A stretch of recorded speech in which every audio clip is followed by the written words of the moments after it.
18 November 2022 উত্তর কোরিয়ার রাজধানী পিয়ংইয়ংয়ের কাছের একটা বিমান ঘাঁটি। সেদিনের সকালটা ছিল অন্য সাধারণ দিনের চেয়ে কিছুটা আলাদা, কারণ ভোর থেকেই ঘাঁটি জুড়ে ছিল এক অস্বাভাবিক কর্মব্যস্ততা। সামরিক কর্মকর্তাদের আনাগোনা আর নজিরবিহীন নিরাপত্তা ব্যবস্থা ছিল চোখে পড়ার মতো। আর এই সব কিছুই ইঙ্গিত করছিল সেখানে কোনো গুরুত্বপূর্ণ সামরিক কার্যক্রমের প্রস্তুতি চলছে। মূলত উত্তর কোরিয়া তাদের ইতিহাসের অন্যতম শক্তিশালী আন্তঃমহাদেশীয় ব্যালিস্টিক ক্ষেপণাস্ত্র হওয়াজং-17 বা ICBM পরীক্ষামূলক উৎক্ষেপণের জন্য প্রস্তুতি নিচ্ছিল। North Korea is ready to conduct a nuclear test. North Korea continues with their missile tests. ঐতিহাসিক সেই মুহূর্তের সাক্ষী হতে সেখানে উপস্থিত ছিলেন দেশটির সামরিক ও রাজনৈতিক কর্মকর্তারা। আর পুরো আয়োজনের কেন্দ্রবিন্দুতে ছিলেন উত্তর কোরিয়ার সর্বোচ্চ নেতা কিম জং উন।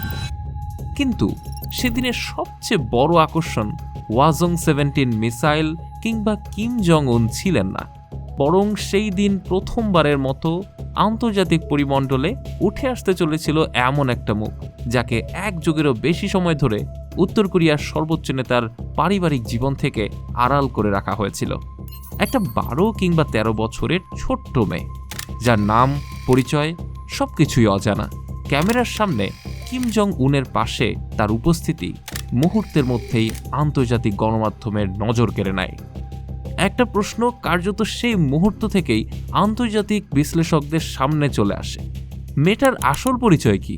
কেনই বা শিশুটাকে এত গুরুত্বপূর্ণ সামরিক ও রাষ্ট্রীয় অনুষ্ঠানে কিম জং উন প্রকাশ্যে আনলেন?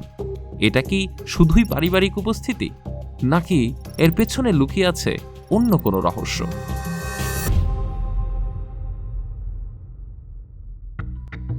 উত্তর কোরিয়ায় কিম পরিবারের ব্যক্তিগত জীবন আর তাদের শাসন ব্যবস্থা অত্যন্ত গোপনীয়।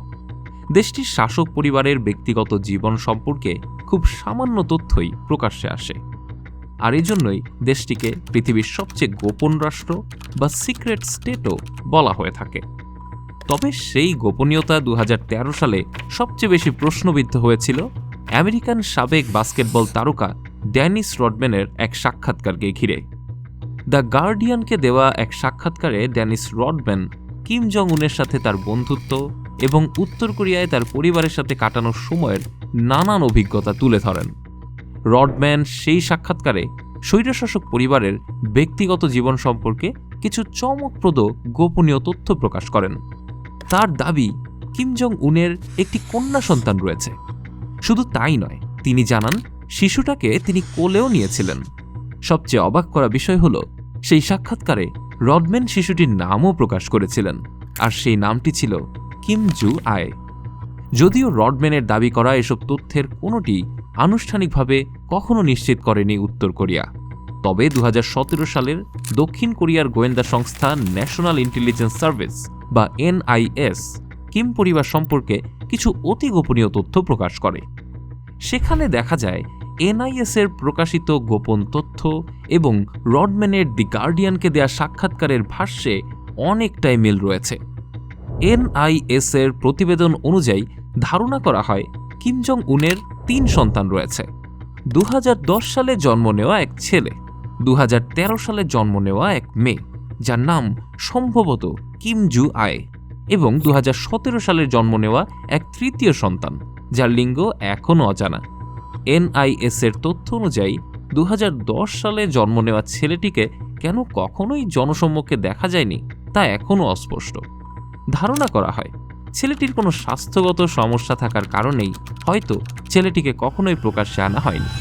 তবে উত্তর কোরিয়ার সাংবাদিক ও বিশেষজ্ঞ জে ও পার্ক মনে করেন আক্ষরিক অর্থে কিম জং উনের কোনো ছেলে রয়েছে কিনা এ বিষয়েও যথেষ্ট সন্দেহ রয়েছে। অর্থাৎ ছেলে থাকতেও পারে, আবার নাও থাকতে পারে। তবে সে যাই হোক, কিম জং উনের একটা কন্যা সন্তান রয়েছে এবং তার নাম কিম জু আয়। বিষয়টা ততদিনে অনেকটাই নিশ্চিত হয়ে গিয়েছিল বিশ্ববাসী, আর সেই গুঞ্জনই শেষ পর্যন্ত বাস্তবে রূপ নেয় 2022 সালে, যখন উত্তর কোরিয়া আন্তঃমহাদেশীয় ইন্টারকন্টিনেন্টাল ব্যালিস্টিক মিসাইল বা ICBM ক্ষেপণাস্ত্র উৎক্ষেপণের সেই ঐতিহাসিক দিনে প্রথমবারের মতো মেয়েকে সামনে নিয়ে আসেন কিম জং উন। ছবিতে দেখা যায় কিম জং উন এবং তার হাত ধরে তার মেয়ে একটা বিশাল পারমাণবিক অস্ত্র বহনকারী ক্ষেপণাস্ত্রের সামনে দাঁড়িয়ে আছেন। বিশেষজ্ঞরা মনে করেন এটি ছিল উত্তর কোরিয়া সহ সমগ্র বিশ্বের জন্য একটা বিশেষ বার্তা, কারণ রাষ্ট্রের সবচেয়ে গুরুত্বপূর্ণ সামরিক অনুষ্ঠানে কিম জং উন তার মেয়েকে প্রকাশ্যে নিয়ে আসাটা মোটেও কোনো সাধারণ ঘটনা হিসেবে দেখার সুযোগ নেই। এরপর থেকেই কিম জু আইকে বাবা কিম জং উনের সাথে একের পর এক গুরুত্বপূর্ণ রাষ্ট্রীয় এবং সামরিক কার্যক্রমে দেখা যেতে শুরু করে। সামরিক কুচকাওয়াজ, ক্ষেপণাস্ত্র পরীক্ষা, শীর্ষ সামরিক কর্মকর্তাদের সঙ্গে বৈঠক থেকে শুরু করে উত্তর কোরিয়ার গুরুত্বপূর্ণ সামরিক কর্মকাণ্ডের সবকিছুতে তার উপস্থিতি ছিল লক্ষণীয়। যদিও বিশেষজ্ঞদের মতে এমন গুরুত্বপূর্ণ রাষ্ট্রীয় কার্যক্রমে একজন শিশুর নিয়মিত এমন উপস্থিতি ইতিহাসে সত্যিই বেশ বিরল, তবে একটা বিষয় স্পষ্টতই বোঝা যাচ্ছিল, কিম জু আইকে শুধু একজন নেতার সন্তান হিসেবে নয়, বরং উত্তর কোরিয়ার ক্ষমতার কাঠামোর একজন গুরুত্বপূর্ণ ব্যক্তি হিসেবেই ধীরে ধীরে সামনে তুলে আনা হচ্ছিল।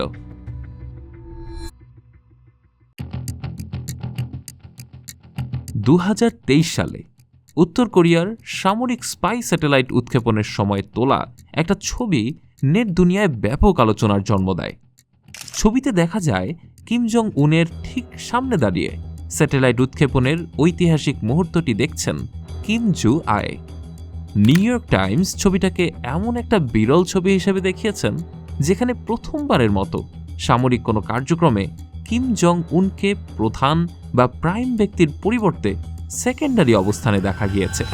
কুমসুসান প্যালেস অব দ্য সানের একটা গুরুত্বপূর্ণ অনুষ্ঠানে বাবা মায়ের সঙ্গে সামনের সারিতে দেখা যায় কিম জু আইকে, আর তার পেছনে অবস্থান করছিলেন দেশটির উচ্চপদস্থ সামরিক কর্মকর্তারা। ছবিগুলো বিশ্লেষণ করলে মনে হয় কিম পরিবার অত্যন্ত পরিকল্পিতভাবে জু আইকে একজন ক্রমশ শক্তিশালী আর প্রভাবশালী নেতার ভাবমূর্তিতে উপস্থাপন করার চেষ্টা করছে। জাপান ভিত্তিক সংবাদ মাধ্যম নিক্কেই এশিয়ার এক বিশ্লেষণে উঠে আসে আরও গুরুত্বপূর্ণ তথ্য। 2022 থেকে 2025 সাল পর্যন্ত উত্তর কোরিয়ার রাষ্ট্রীয় টেলিভিশনে 14,000 ঘন্টারও বেশি ফুটেজ বিশ্লেষণ করে তারা দেখতে পায় 2024 সাল থেকে কিম জু আয়ের টেলিভিশনে উপস্থিতি দ্রুত বাড়তে শুরু করেছে। এমনকি তার উপস্থিতির সংখ্যা ধীরে ধীরে কিম জং উনের উপস্থিতির সংখ্যার কাছাকাছি পৌঁছে যাচ্ছে। তবে সবচেয়ে গুরুত্বপূর্ণ বিষয় হল জু আয়ের জনসম্মুখে উপস্থিতির অর্ধেকেরও বেশি ছিল সামরিক সম্পর্কিত গুরুত্বপূর্ণ অনুষ্ঠানে। শুধু দেশের অভ্যন্তরেই নয়, আন্তর্জাতিক অঙ্গনেও ধীরে ধীরে তার উপস্থিতি ছিল লক্ষণীয়। 2025 সালে বাবা কিম জং উনের সাথে চীন সফর করেন জু আয়। সেই সফরে চীনের প্রেসিডেন্ট শি জিনপিং এবং রাশিয়ার প্রেসিডেন্ট ভ্লাদিমির পুতিনের সাক্ষাতের সময়ও তার উপস্থিতি আন্তর্জাতিক মহলে দৃষ্টি আকর্ষণ করে। এর পাশাপাশি সময়ের সঙ্গে সঙ্গে কিম জুয়ের পোশাক, উপস্থিতির ধরন এবং জনসম্মুখে তার উপস্থাপনের ক্ষেত্রেও বেশ পরিবর্তন লক্ষ্য করা যায়।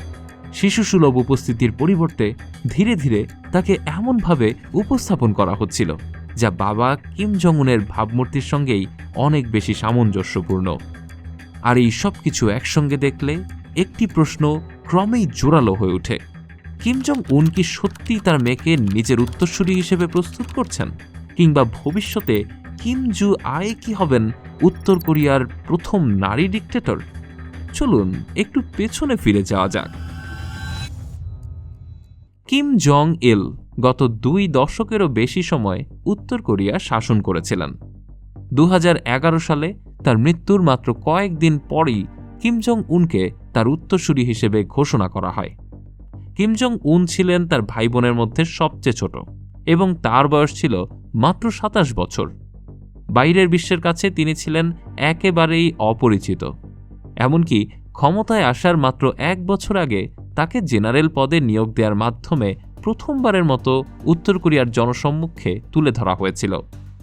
বাইরে থেকে কিম জং উনের ক্ষমতায় প্রত্যাবর্তন একটা সহজ বিষয় মনে হলেও পর্দার আড়ালের পরিস্থিতি ছিল সম্পূর্ণ ভিন্ন।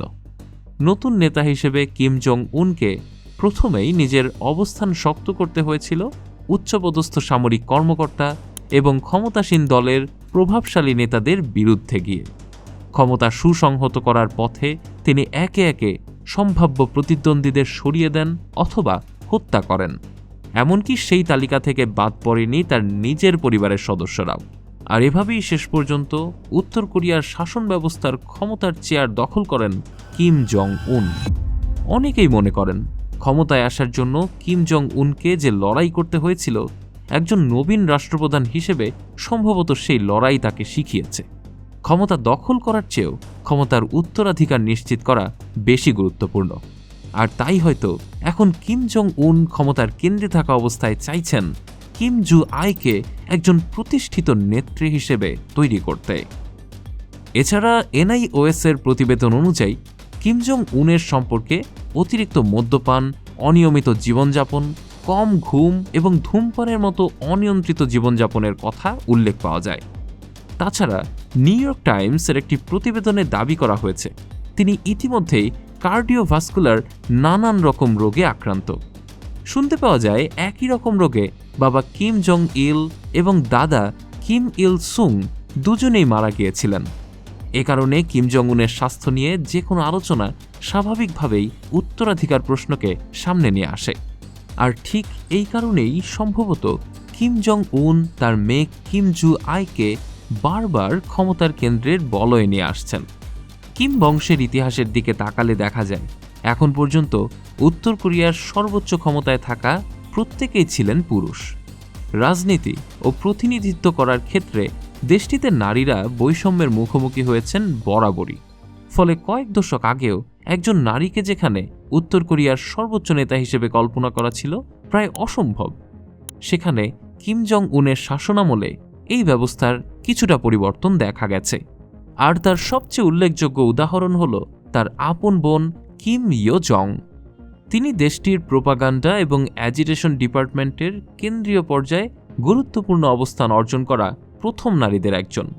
একই সঙ্গে দেশটির পররাষ্ট্রনীতিতেও তার প্রভাব রয়েছে যথেষ্ট। কিম জং উন যখন বিদেশি রাষ্ট্রপ্রধানদের সঙ্গে বৈঠক করেন বা গুরুত্বপূর্ণ কূটনৈতিক অনুষ্ঠানে অংশ নেন, তখনও প্রায়ই তার বোন কিম জং ইয়োকে ঠিক পাশেই দেখা যায়।